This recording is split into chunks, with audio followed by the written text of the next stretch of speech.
नमस्कार, तुम्हा सगळ्यांचं अतुल सर इंग्लिश क्लास या युट्यूब चॅनलवर स्वागत. पहा, या चॅनलवर मी ग्रामर रिलेटेडच फक्त मी व्हिडिओ अपलोड करत असतो.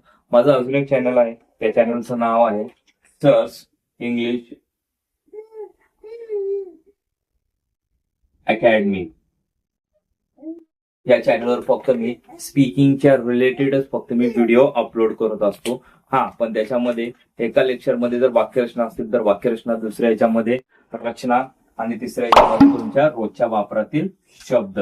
हो, आज आपल्याला काय पाहायचंय, मॉडल एक्झुलरलीचा हा चार्ट तुम्ही पाठच करा. ग्रामरच्या दृष्टिकोनातून हा चार्ट खूप महत्वाचा आहे, कारण की मॉडल एक्झुलरलीचे दोन प्रकार आहेत. एक म्हणजे प्रायमरी आणि दुसरं म्हणजे मॉडल. प्रायमरीमध्ये ह्या आधीच्या सेशन्स मध्ये मी त्याच्यावर लेक्चर्स म्हणजे त्या सेशनवर मी लेक्चर्स घेतलेले आहेत प्रायमरीवर. आता मी लेक्चर घेतोय ते मॉडल एक्झुलरलीज. बघा, आता मॉडल एक्झुलरीज मध्ये पहिलं काय येतं तुमचं, कॅन आणि कुड. काय, कॅन आणि कुड. आता हे काय दर्शवतात, एबिलिटी किंवा कॅपॅसिटी. काय, एबिलिटी किंवा कॅपॅसिटी. आणि यांचा अर्थ काय होतो, शकणे,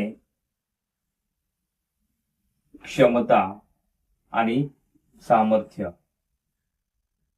ओके. त्याच्यानंतर आहे मे आहे पॉसिबिलिटी आणि परमिशन.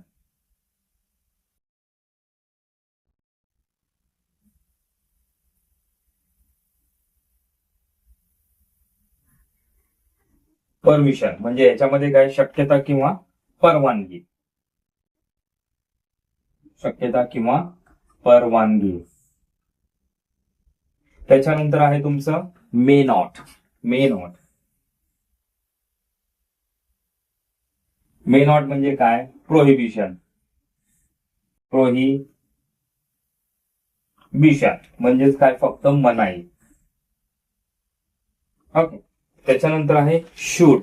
बघा, हे जो लिहून देतो ना हा चार्ट, तुम्ही आहे असंच पाठ करा. ह्याचा उपयोग तुम्हाला पेपरला किंवा जे तुमचे स्पर्धा परीक्षा असतात त्याच्यामध्ये तुम्हाला याचा 100% तुम्हाला याचा वापर होणार. पहा, ह्याच्यानंतर आहे तुमचं शूड काय दर्शवतं, ऍडवाइस आणि सजेशन म्हणजे सल्ला किंवा उपदेश.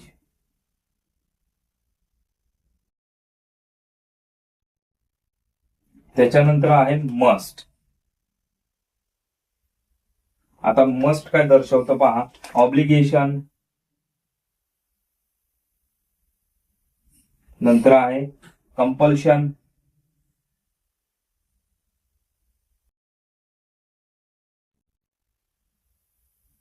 त्याच्यानंतर आहे नेसेसिटी.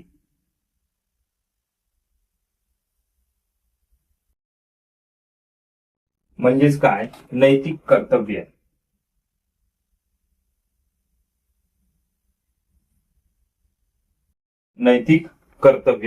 त्याच्यानंतर आहे विल. काय, विल काय दर्शवतं, सर्टेनिटी.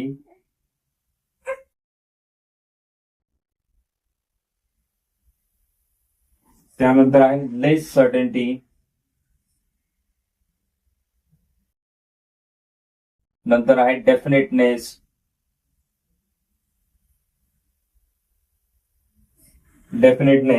म्हणजे निश्चितता, त्याचा अर्थ. त्यानंतर येतं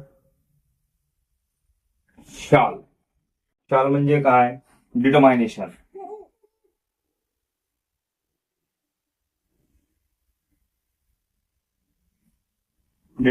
म्हणजेच काय, निश्चितता, हेचा पण अर्थ. ओके. नंतर आहे वुड आणि यूज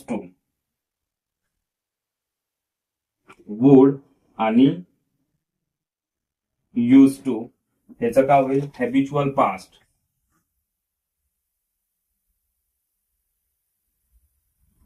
पास्ट. म्हणजे भूतकाळातील भूतकाळातील सवयीची क्रिया.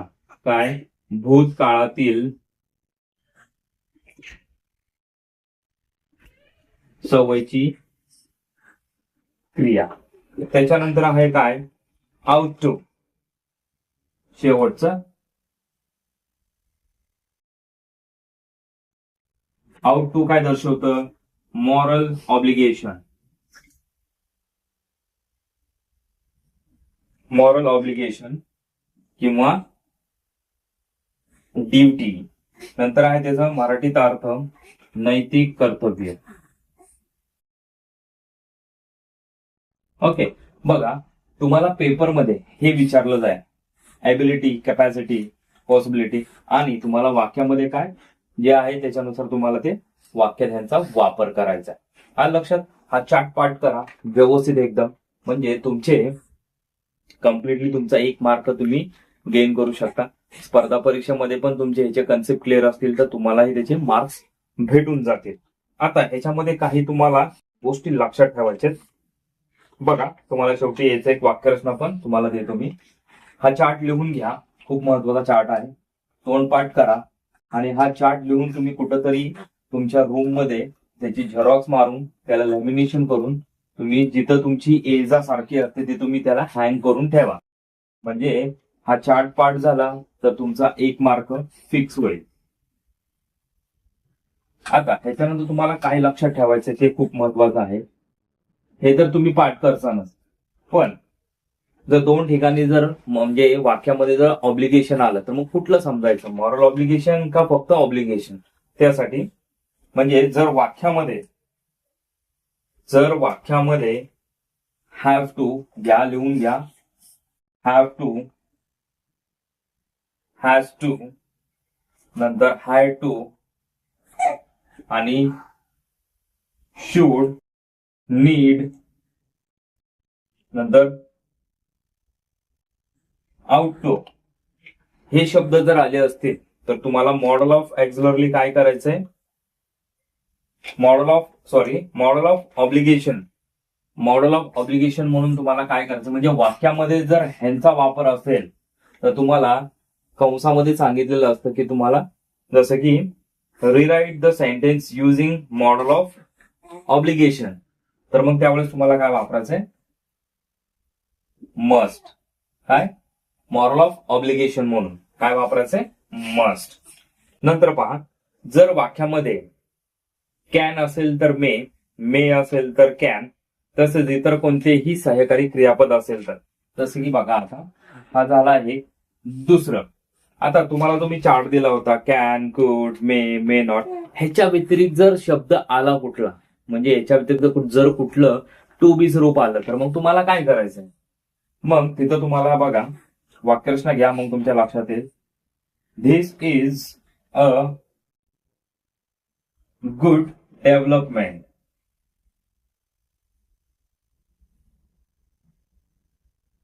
दिस इज गुड डेव्हलपमेंट.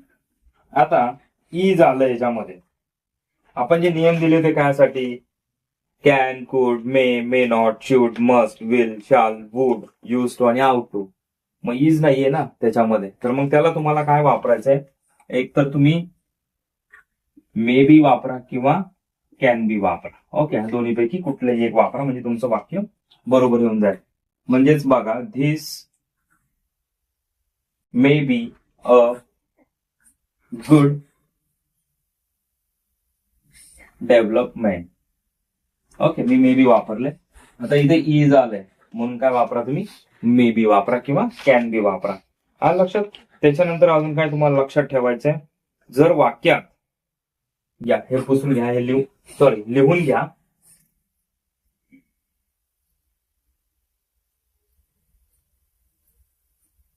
जर वाक्यात must, have to, has to अथवा इतर सहकारी क्रियापद असेल तर मॉडेल ऑफ ऍडवाइस जर सांगितलं असेल, मॉडेल ऑफ ऍडवाइस जर सांगितलं असेल तर काय वापरायचंय तुम्हाला? शुड वापरायचंय. काय? शुड वापरायचे. आता ह्याच्या वाक्यरचना बघा कशा असतात. हेच नाही, आता जो चार्ट दिला होता ते तुम्हाला पेपरमध्ये कसं विचारलं जाईल बघा. दे, हा कन्सेप्ट क्लिअर झाला वर्षा, ते पुसून टाकतो. आता एक वाक्यरचना तुम्हाला समजावतो कसं असतं सगळं. ह्याच्या वाक्यरचना तुम्हाला कशा विचारल्या जातात त्यासाठी तुम्हाला तो चार्ट तुम्हाला पाठ करायचा. हा बघा, दे मे अगेन बी फ्री. तुम्हाला पेपरमध्ये असं विचारलं जाईल, रीराईट. अजून दुसऱ्या पद्धतीने विचारलं जाईल. ओके, रीराईट द सेंटेन्स युजिंग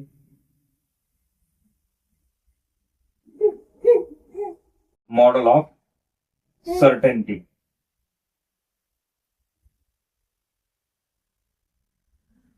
तुम्हाला काय विचारलंय? Model of certainty. मग आता तुम्हाला काय करायचंय, जो वाक्यातला जो शब्द आहे मे, तो काढून तिथं काय करायचं तुम्हाला, दे विल